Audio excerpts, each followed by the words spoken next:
Nyeri di sendi. Jadi kalau misalkan nih ibu-ibu bos sekalian, Anda mungkin mengalami nyeri sendi. Apa yang harus Anda kerjakan pertama kali? Seperti itu, simpel sebenarnya kalau mau. Cuman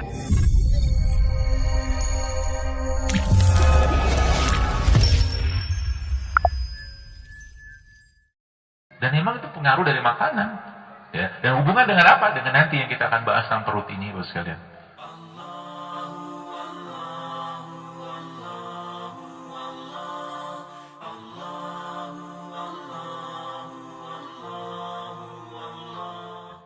Jadi perut itu kuncinya di situ semua. Kalau sudah bagus perutnya, dia akan semua akan bagus. Ya, tapi kita lagi saya sampaikan, kita harus paham kan. Paham itu maksudnya yang bikin masalah di perut itu apa? Ya. Jadi yang bikin masalah di perut itu apa? Kalau sudah ngerti nanti maka insya Allah memperbaikinya gampang. Lah, oh sudah, alhamdulillah. Kayaknya kurang kencang gitu. Ini. Ada. Ini gambar laki-laki, bukan perempuan. Dalam ini kita bicara ilmiahnya aja lah. Jadi ini gambar laki-laki ya, maaf bukan perempuan. Jadi kenapa laki-laki itu bisa kayak begitu? Karena banyak makanan-makanan yang dia makan yang cenderung mengandung estrogen tinggi. Estrogen itu hormon perempuan. Jadi laki-laki yang makan kayak beginian, apalagi produknya itu produk-produk yang sudah secara genetik dimodifikasi, dia akan jadi laki-laki yang lebay. Lebay itu kan doanya begini, Rabbana hablana min azwajina, kan gitu kan? Jadi Anda, nih, saya pesan kepada bapak-bapak nih, Anda harus menjadi penguasa. Penguasa yang pertama kali Anda harus kuasai adalah di ranjang. Iya. Karena memang hadisnya, bukan hadis. Jadi ada pernah tanya Rasul, bagaimana cara saya dapat anak laki-laki? Nabi bilang kan, Nabi bilang kalau seingat saya nanti coba dilihat lagi, tapi seingat saya kalau laki-lakinya yang keluar duluan, orgasme gitu kan, atau ejakulasi itu bahasa kitanya, maka anaknya laki-laki. Tapi kalau perempuan yang keluar, maka anaknya perempuan. Maka kalau Anda lihat bapak-bapak sama ada pasangan suami istri yang anaknya laki-laki semua, ketahuan. Gitu ya. Ini mah udah fisiologisnya kayak begitu, mau diapain? Ya.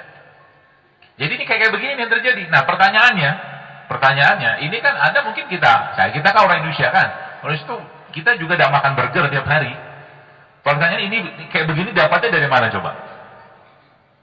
Dari tepungnya bisa, dari daging olahannya bisa. Bisa. Ini versi yang ibarat kata makanan perkotaan, gitu kan? Makanan perkotaan. Kalau versinya kita yang bisa sampai kayak begitu nanti dari mana dapatnya? Dari sini. Coba tutup matanya dulu. Dari sini. Ya apapun namanya, pokoknya makanan ini. Gak usah sebut nama daerah lah. Nanti saya dimarahin lagi kan. Baik, kita akan belajar ilmiahnya. Ya, bukan untuk menghina, menjelek-jelekan, mencela makanan, bukan. Jadi kalau Bapak Ibu paham, boleh nggak makan beginian? Boleh, tapi Anda harus tahu rules-nya dulu. Bagaimana makanan itu bagaimana makanan itu bermetabolisme di badan. Baik, lihat di sini, ini kan gambar. Ini bakal makan kayak begini ya. Kita tahu makan begini kira-kira tinggi lemak Pak. Tinggi lemak? Tinggi lemak. Lemak Bapak sekalian, saya lihatin diagramnya aja. Supaya kita belajar itu ya, belajar real, belajar ilmiahnya. Kolesterol kan di atas tuh, lihat. Paling atas tuh. Lemak. Kolesterol sebenarnya tidak ada masalah. Tapi masalahnya kalau lemak yang masuk dan membawa kolesterol yang buruk, maka otomatis kalau teman-teman lihat yang di bawah itu, judulnya apa tuh? Situ, yang kanan. Kan tulisannya kan apa tuh? Metastasis of breast cancer sama increase of gitulah pokoknya kanker sel. Dia meningkatkan peluang badan itu untuk kena kanker. Termasuk juga dia nanti bisa meningkatkan resiko ginekomasti tadi loh. Ginekomasti tadi maaf yang laki-laki yang payudaranya bisa membesar karena banyak estrogen. Itu ujungnya metabolisme dari sini. Gitu loh.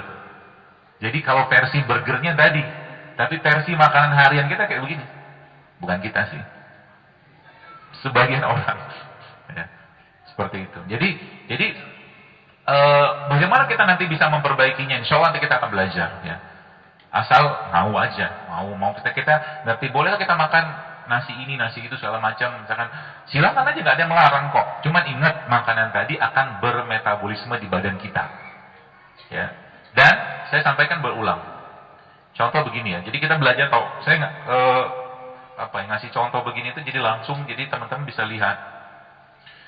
Gula kalau nggak dipakai di badan, maka dia akan berubah menjadi glikogen. Itu awalnya. Gula, glikogen. Kalau nggak dipakai. Kalau nggak dipakai glikogen, dia akan berubah menjadi lemak. Konsepnya begitu kan? Gula, glikogen, lemak. Sudah jelas sampai sini? Lemak, pertanyaannya, kalau dia masukin lemak yang tidak baik ke badannya, maka ujung-ujungnya metabolisme hormon dia pasti bermasalah. Sampai jelas ya? Gula, jadi gula kalau nggak dipakai, ujung-ujungnya jadi lemak. Baik. Contoh sekarang, saya tunjukin teman-teman di sini ada lontong. Sengaja saya minta beli lontong tadi kan. Lontong itu isinya apa?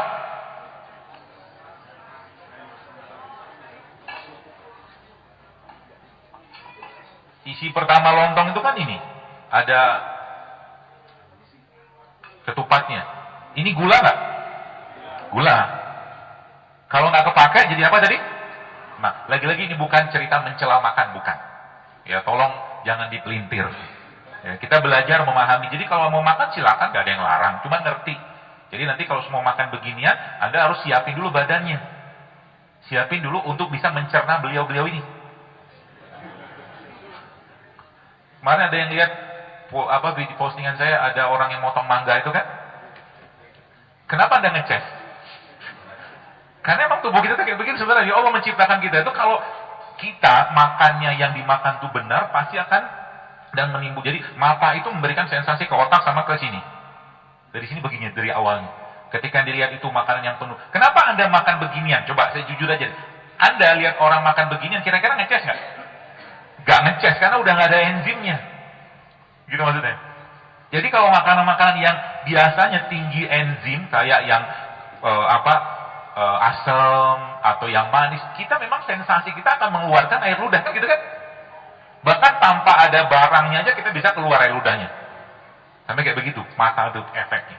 Ya, ketika yang dimakan sudah tidak menimbulkan sensasi kayak begini, Bapak sekalian, air ludah kita keluar, which is itu adalah enzim, maka tubuh sebenarnya akan ekstra kerja. Oke, sekarang tadi kita bahas ini. Ini kan tadi gula kan? Kan dari apa namanya? Beras. Beras kan gula. Gula nggak kepake, ujungnya tadi jadi apa? Lemak. Tandanya seseorang itu sudah kelebihan lemak, tandanya apa? Lipatan.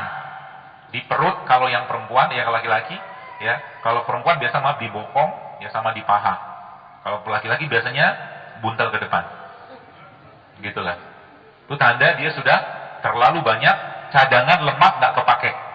Jelas ya? Nah, berarti jadi bayangkan pada orang, contoh bayangkan pada orang yang sudah tinggi kadar lemaknya. Kira-kira makan begini jadi lemak lagi nggak? Jadi lemak lagi kan? Ini lemak yang pertama. Yang kedua, lemak yang kedua apa? Ini udah lemak kan? Santannya. Ya kan? Yang ketiga apa?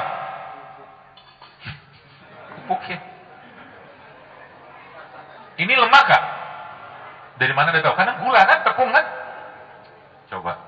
Ada gizinya nggak? Masih ada, cuman minimal banget. Enzimnya nggak ada, vitamin nggak ada. Bahkan, jadi kalau boleh saya katakan, kalau kita makan-makan kayak beginian ini, yang paling sehat apanya? Sambelnya. Asal jangan dikasih minyak lagi aja sambelnya. Kan gitu.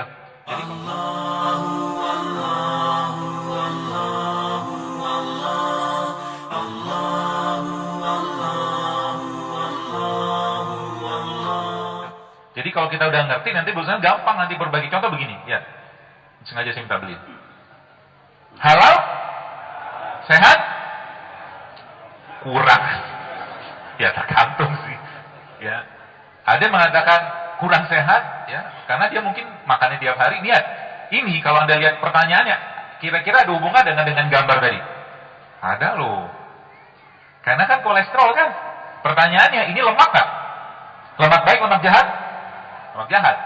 Karena kan lemak trans. Jadi ujung-ujungnya apa? Jadi pernah saya bilang gitu kan, laki-laki yang tiap hari mengkonsumsi karbohidrat tinggi, terutama gula-gula yang sederhana, bisa jadi dia akan jadi laki-laki yang lebay. Karena kalau makan, bisa jadi gitu kan. Yang ini.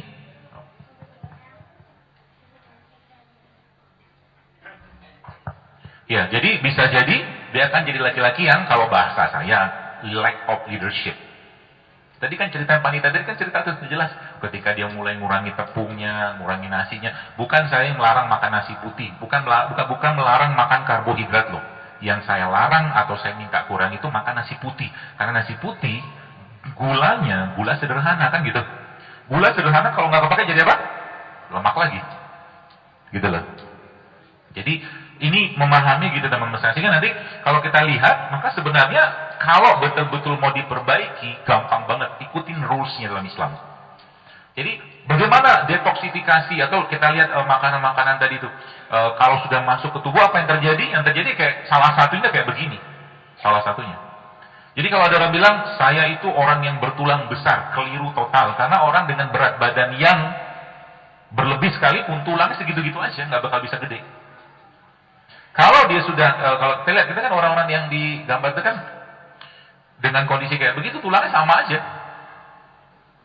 Sama, segitu aja ukurannya. Nggak bisa bertambah tulangnya. Ya. Kalau sudah bebannya berlebihan, maka otomatis tubuh pasti akan memberikan sinyal keluhan. Gitu loh. Kalau sudah bebannya berlebihan. Nyeri di sendi. Jadi kalau, misalkan nih, ibu-ibu, bapak sekalian, Anda mungkin mengalami nyeri sendi. Apa yang harus Anda kerjakan pertama kali? Kurangi berat badan. Karena beban di atas akan turunnya ke bawah. Jadi kalau sudah mulai sendinya bermasalah, maka kurangi berat badannya. Atau kurangi makanan-makanan yang bisa menimbulkan peradangan di badan. Seperti itu. Simpel sebenarnya kalau mau. Cuma tadi ya, godaannya banyak. Ya, godaannya banyak. Jadi kalau kita mulai belajar, mudah-mudahan ya Allah mudahkan kita untuk memahami ini semua, sehingga nanti badan kita tuh betul-betul nyaman digunakan. Untuk apa? Untuk ibadah salah satunya ya. Seperti itu. Jadi kalau kita lihat tubuh kita Ibu sekalian, kalau sudah bermasalah, terutama dari perut tadi, maka kerusakan itu sampai ke tingkat gen. Ya. Jadi jangan pikir ketika kita makan yang nggak sehat itu urusannya cuma saat ini, itu urusannya ke generasi ke depan. Karena gen itu akan diwariskan. Gen itu akan diwariskan. Kita lihat zaman sekarang. Salah satu ini indikator ala-ala saya aja. Itu mungkin benar juga sih. Zaman dulu mungkin 20-30 tahun yang lalu anak-anak perempuan menstruasinya rata-rata SMP. Sekarang SD loh. Berarti terjadi proses penuaan. Coba lihat yang dimakan bapaknya apa, yang dimakan ibunya apa, yang dimakan anak tadi apa. Kalau di situ banyak makanan-makanan yang kita tahu nggak sehat, maka otomatis banyak pasangan elektron di badannya akan hilang. Kalau bahasa kita mah radikal bebas itu loh. Semakin banyak itu, maka tubuhnya akan mengalami penuaan. Usia belum ada 50-60 tahun, tapi maaf ubannya banyak. Itu salah satu tandanya. Uban itu kan tanda penuaan. Maka kalau kita belajar, atau mungkin kalau saya coba mencerna gitu kan, menganalisa, kenapa Nabi kita SAW ketika beliau meninggal, kan ubannya dikabarkan dalam beberapa riwayat hadis ada mengatakan 3, ada mengatakan 11. Uban itu kan tanda tua. Tanda tubuhnya mengalami oksidasi gitu kan. Entah ketakutan, entah stres, segala macam, itu uban kayak begitu. Ya. Maka, kalau sudah kayak begini, bagus sekalian, ya, balik-baliknya apa? Balik-baliknya tadi, jadi jangan sampai, ya, kalau boleh saya katakan, kalau Anda yang mungkin sekarang pernah lihat atau sudah pernah pergi haji atau umroh yang belum, semoga Allah mudahkan, itu di sana itu, orang-orang Saudi itu, apapun makanannya, minumannya soda. Berbuka pun pakai soda. Jadi jangan pikir yang WhatsApp kita terima rumah sakit di Saudi itu sepi, siapa bilang? Anak-anak Saudi itu sekarang, minumannya soda semua. Apapun makanannya. Dan soda itu luar biasa loh sekalian efeknya ke depan. Mulai dari gulanya, karbonatnya, segala macam. Ya, artinya mungkin dalam beberapa tahun ke depan, ya, nauzubillah semoga tidak, tapi kalau prediksi pakai teorinya, Saudi itu akan kebanjiran degeneratif sama autoimun. Karena gen anak-anaknya sudah rusak semua di sana. Gara-gara minuman tadi, gitu kan. Jadi hati-hati aja. Dan kita sekarang Indonesia kayak ini, hati-hati juga, ya. Hati-hati kenapa? Anak-anak kita sudah mulai kenal dengan makanan-makanan yang nggak sehat. Lidahnya ngelok, kalau bahasa itu ngunci dengan rasa. Jadi dia nggak kenal lagi dengan pecel, karedok, lotek, nggak kenal.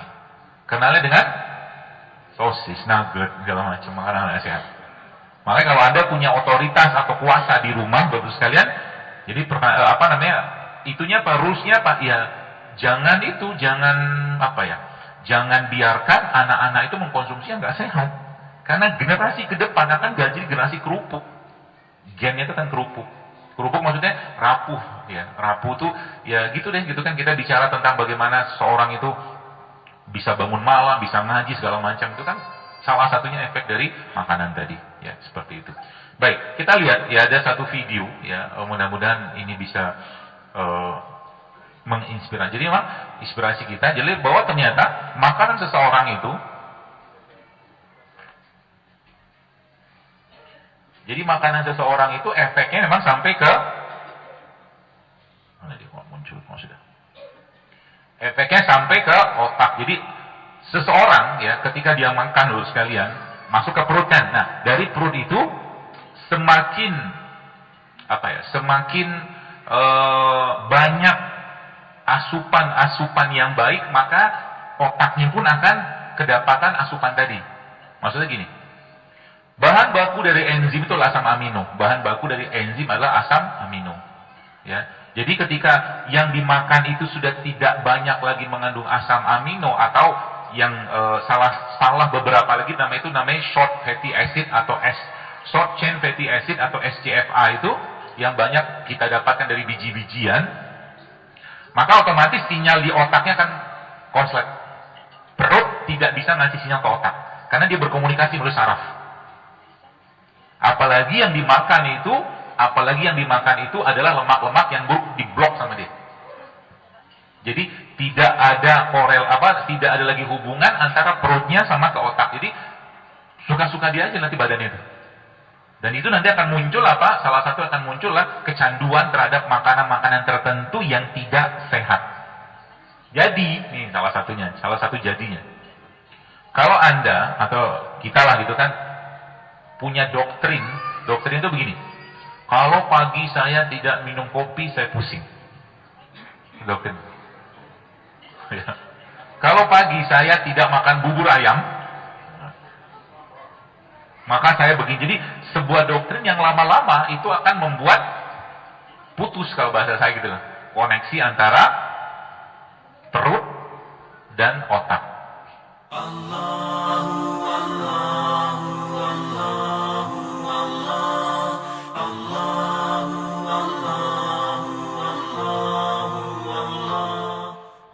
Pertanyaannya, bagaimana nanti kita akan belajar memperbaiki insya Allah.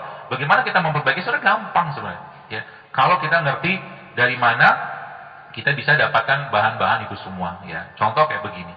Kalau Anda mungkin, berarti caranya gimana kita bisa caranya bagaimana kalau kita mau benerin itu?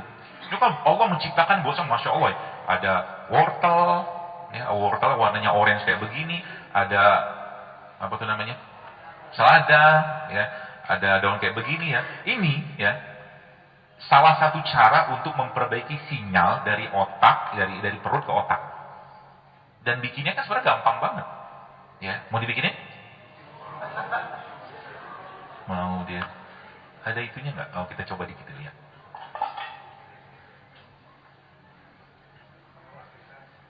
Ya biasa sih dia bantuin. Jangan ibu-ibu atau bapak. Masukin beginian. Hah? Masukin. Hah?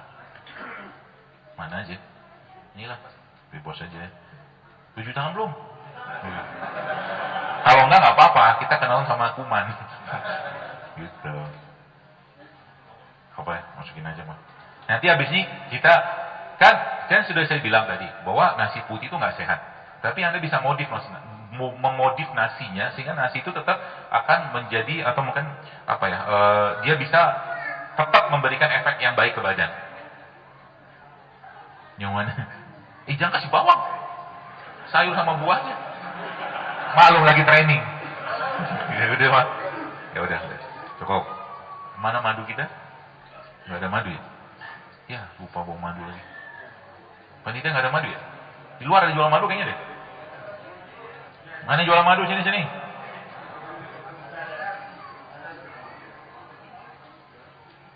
Lupa tadi.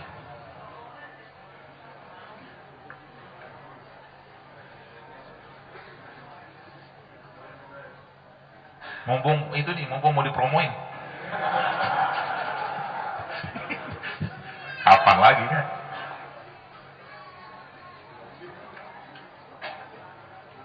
Nanti kita akan belajar bagaimana cara memperbaiki sinyal perut ke otak. Karena sekarang banyak selama ini yang konslet kan? Ya, konslet. Ada madunya? Dalam hitungan ketiga, batal promonya loh. Gak alasan.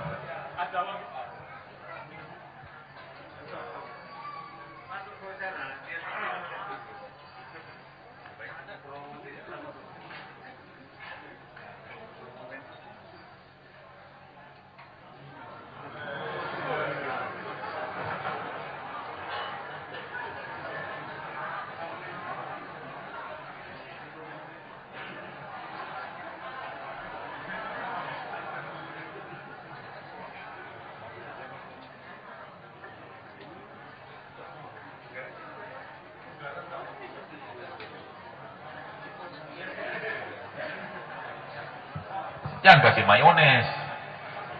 Judulnya kita mau hidup. Mayonesnya sudah kemasan. Kan?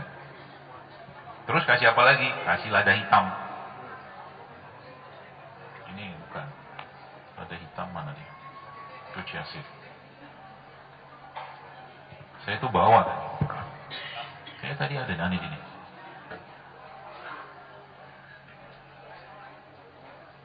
Oh ini nih benar.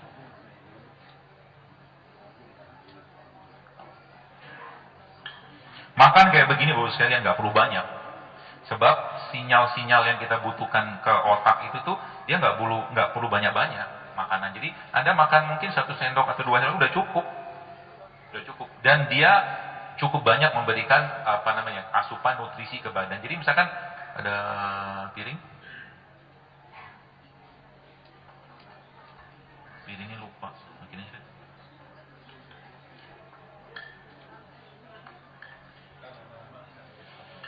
jadi dengan makanan kayak begini Bapak sekalian, banyak yang akan terjadi atau mungkin perubahan yang terjadi di perut kita. Kenapa? Pertama, udah dipagi sama ibu-ibunya. Nanti saya bikinin nasi goreng alanya kita. Cepet deh kalau makanan dia. Nggak ada bungkusnya sini. Ini buat ibu-ibunya dah. Rasanya apa sih dulu? Masya Allah. Ini buat bapak-bapak. Karena Anda sudah banyak yang gemuk. Gak usah banyak-banyak makan nih. Ambil 1 aja. Tapi nanti bikin lagi nggak apa-apa kok, bisa. Ya jadi namanya tadi apa tuh namanya ini nih? Jadi kalau Anda mau memperbaiki si perutnya tadi itu, mulai diperbaiki sinyal-sinyalnya dengan menggunakan salah satunya tadi sayur atau buah, atau kita bisa dapatkan namanya tuh short chain fatty acid gitu kan. Jadi biji-bijian gitu kan, makanan-makanan prebiotik gitu kan. Lama-lama dia akan mulai merestore kembali yang bermasalah tadi, ya, memperbaiki. Ya. Jadi Bapak sekalian,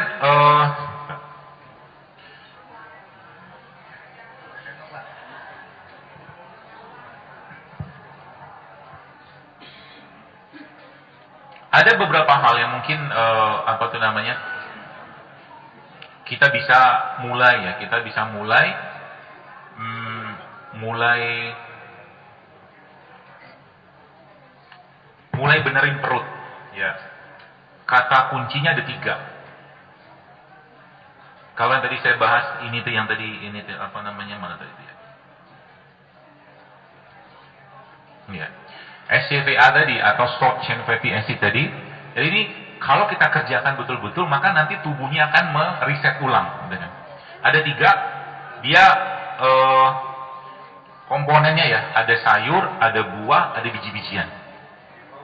Itu 3 komponen tadi. Sayur, buah, biji-bijian. Kalau Anda tambahkan di situ dengan asam amino, tadi yang Bapak Ibu makan tadi ada asam aminonya nggak? Ada. Dari mana? Dari madu. Madu kan asam amino. Ya, terus saya kasih kismis sedikit. Kadang-kadang saya lupa tadi. Ada satu lagi yang saya kasih. Kalau nggak ketemu ini kacang-kacang almond begini, bisa pakai kacang-kacang lokal. Ya, kacang-kacang seperti kacang tanah, kacang merah, kacang kedelai yang bagus gitu kan, bisa Anda campur. Jadi itulah nanti yang kita sebut sebagai resistant starch. Resistant starch. Jadi dia resistant itu maksudnya apa? Dia nanti perlahan-lahan akan memperbaiki, ya mungkin komunikasi lah kalau bahasa saya itu, yang ada di perut kita tadi. Nanti lama-lama kita moodnya akan mulai benar lagi, nggak baperan. Jadi kalau orang-orang yang sudah bermasalah di perutnya, pasti akan bermasalah di perasaan. Iya. Kenapa? Karena moodnya tadi itu di-create atau dibuat dari apa? Dari asam amino, dari makanan-makanan kita makan tadi. Semakin alami, semakin fresh dia, semakin sehat. Apa semakin banyak sinyal-sinyal bahagianya. Gitu. Dan tandanya kan udah jelas. Kalau tadi saya bilang, kenapa banyak orang ya? Dan ini sering saya ulang. Kenapa banyak orang ketika mereka makan yang ini tadi itu, habis makan mengantuk? Ya kan? Umumnya mengantuk. Kenapa?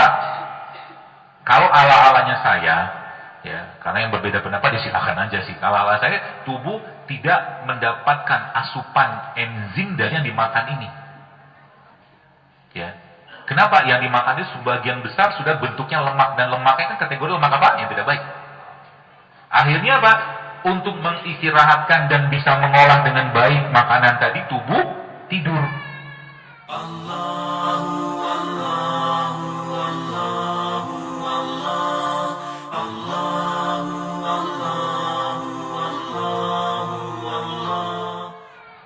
Beda ceritanya tadi kalau Bapak Ibu pagi-pagi makannya begituan tuh, insya Allah nggak bakal ngantuk. Kenapa? Karena enzimnya dapat, asam amino dapat, apalagi tambah biji-bijian. Gitu. Itu polanya. Jadi sekarang ini kalau Anda lihat, kenapa banyak masalah kesehatan di orang, di manusia zaman sekarang? Karena yang dimakan sudah bermasalah semua. Ini belum kita membahas yang makanan-makanan yang penuh dengan pengawet, penyedap, perasa, itu banyak banget tuh. Itu kita belum bahas. Ini kita masih bahas makanan kayak beginian. Yang tadi saya bilang kayak gorengan tadi kayak begini. Ini kan nggak ada penyedapnya. Ada sih. Pengawetnya kan nggak ada. Tapi belum tentu. Kira-kira ada potensi nggak ini makanan ini nih cenderung membuat seseorang menjadi estrogenik atau apa namanya meningkatkan kadar estrogennya? Bisa dari tepungnya. Gitu loh. Karena banyak sekali makanan-makanan kita zaman sekarang itu cenderung sudah terkontaminasi dengan logam berat. Salah satunya. Maka hati-hati banget. Ya. Kalau sudah minyak, kalau sudah tepung, udah cocok. Kombinasi yang sangat baik untuk membuat masalah di badan. Dan tubuh kita akan memberikan tanda-tanda itu sekalian. Ya, tanda-tandanya macam-macam sebenarnya ya. Macam-macam. Jadi kalau kita sudah mulai memahami ini semua, maka cara memperbaiki itu akan jauh lebih gampang. Ya. Jadi obat-obatan kimia itu, ya, tidak salah. Kalau memang perlu dipakai, silakan pakai. Cumannya gini, saya ajarin cara gini. Jadi misalkan gini, kita bicara paracetamol. Lagi-lagi ini bukan saya mengatakan kita nggak boleh pakai, bukan. Tapi pakailah secara bijak. Jadi gini, paracetamol itu kan obat anti nyeri kan. Dia asal-muasalnya dibuat dari apa? Dari tumbuhan sebenarnya. Derivat metabolit awalnya itu diambil dari tumbuhan. Saya lupa nama tumbuhannya apa. Kemudian dibikin sintetik, digandakan dosisnya. Sampai sini jelas? Dia awalnya, katakanlah paracetamol itu misalkan rumus senyawanya, misalkan aja lah ala-alanya saya gitu kan, A1B1. A1B1 itu Bapak sekalian sebenarnya awal asal muasalnya juga ada pada, misalkan lah pada kunyit atau bawang putih kayak begini. Ya. Jadi pertanyaan, apakah bawang putih ini punya khasiat sebagai anti nyeri? Ada, cuman kecil banget lah gitu lah. Tapi ya, karena tadi bahasanya adalah dia butuh reaksi yang cepat, maka ya A1B1-nya tadi itu diisolasi, diasingkan, dikeluarin.